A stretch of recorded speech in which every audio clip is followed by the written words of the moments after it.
Hiya, I'm here at the Fighting Chance gym in Gateshead. I'm with the manager and the trainer, Rowe.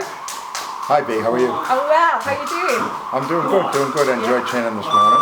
Yeah, it seems like a really good training session.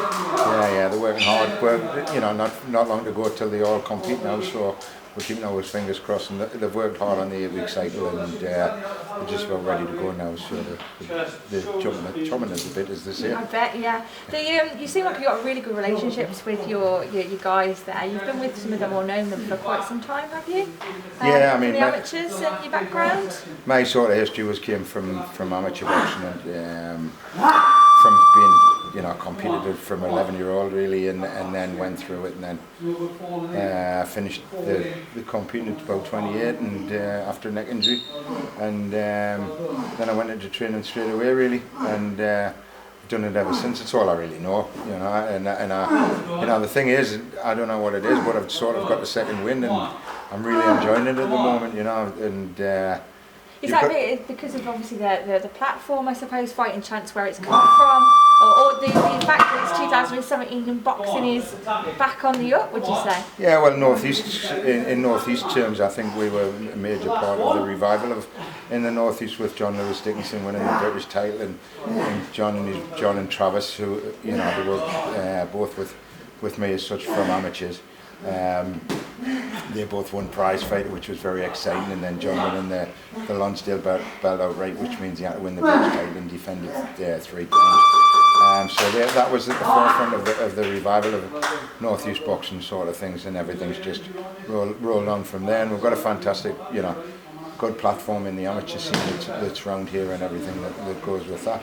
And I don't know whether, sometimes for whatever reason it happens, there's a lot of personal reasons there where I think that I'm rejuvenated. Okay. And it's just the way that it works. And as I say, John came to the end of his career, and I think he made the right decision to call it a day. And he's got that Lonsdale belt right, which nobody can take away from him. He's created history in the Northeast. And John and Travis both winning prize fight are the only brothers ever to do it. And it was a great competition when it was running. So, that's again history, and you're making history now again, though, you reckon? This will happen? Yeah, well, we've got this opportunity with these to be fighting with TK going out to Germany. He's got a tough battle on his hands, he knows that, and it's what he wanted. So, and we had a look at the guy and we said, well, he's in with a good chance there, so let's give it a shot. And there wasn't much happening domestically for him, so we're taking that opportunity and see where that goes with the 4 lads on the next Gen show.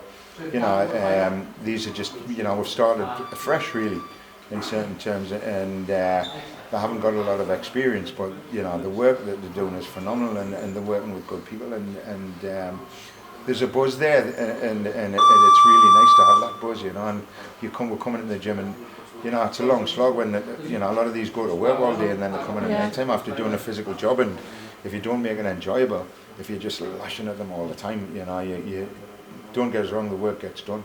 As you've seen this morning, the work gets done, and there's quality work there. And it's all there. We've got a long way to go, I think. But you're ready for it and excited. Yeah, it's going to be a great journey. Yeah, it seems like it as well, and you're so focused yourself, you're physically fit as well. You've got to be there doing this sort of work. So that's good. You've got Fighting Chance all over your t-shirt. You want to say anything about the Fighting Chance? Yeah, well, it's a great concept, and it's about putting it in the right position. Fighting Chance was a dream in the early days, and I took over John and Travis's management after Frank or Kelly Maloney. They were with Frank when he had his problems as such, and I looked after them well, and I had to take that mantle on. It wasn't through choice, to be honest, because I didn't really want to take anything, but and then we set up the Fighting Chance with Lewis Pendleton and myself and Gary Barr, the coach, and all the people that are involved, and that creates the platform, and for, things need to happen for to make the wheels turn, and they're a big part behind the scenes, and Chris Clayton, who does the nutrition with us, all part of Fighting Chance, the media people who help us out, and we run, to be honest, we're running shoestring, and but it's my opinion that if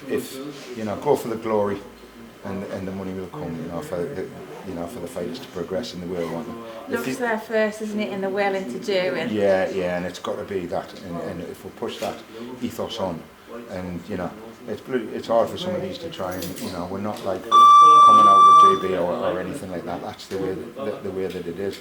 But if that will for success, and that goes down to everybody that's involved, to keep pushing and keep going and to get it right. And we'll have little slips on the way, and that's what boxing's life, you know. To me, boxing's life, and it's ups and downs, and you've got to, you know, keep pushing on no matter what, and just love it. Yeah, good.